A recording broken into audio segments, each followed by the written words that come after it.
Word. 4 days after the tragedy, more than 12,000 people joined together to form an American flag at then Tucson Electric Park, what is now Keno Stadium.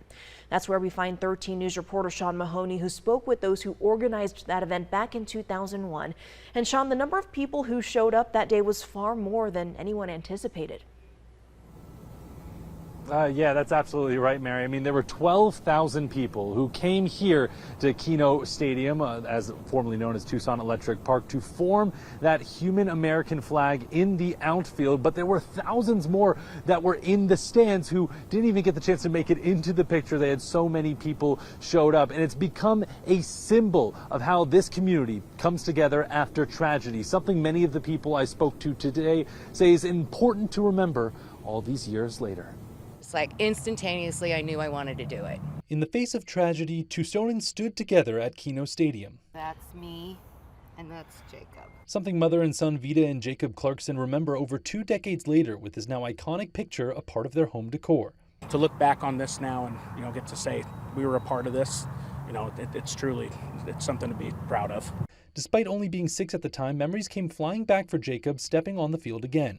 It was mind-blowing to see as a little kid, I think it was 14,000 people or something. Right? Yeah, right around in here. Yeah, we were right in here. One of those thousands of people, then TFD Fire Captain Mike Coyle, who said the tragic events hit harder for him and his fellow first responders. I could identify with them because I was the same, as a firefighter, and I could feel the loss. But getting these people together wasn't easy, especially just 4 days after 9/11. We're gonna need X amount of people in white shirts for the stars, and then we'll do the rows of red, white, and red and blue, and it just kind of took off from there. And Wilson was one of just 10 people organizing the flag, but he says the effort was worth it. I did get some gray hairs.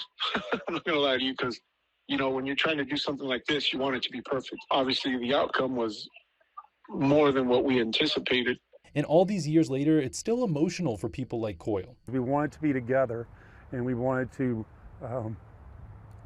just mourn together, come together, because we were all sad. I'm really sad today, looking back on it. Especially with the assassination of Charlie Kirk yesterday, these people say it makes today's remembrance of these tragedies more important.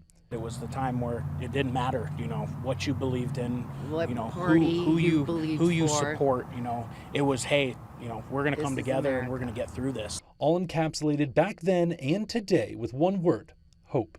It gives me hope, because I look back then and we didn't lose our hope as a country. If you don't have hope, then they've taken everything you have, really. And we have to have hope that things will get better.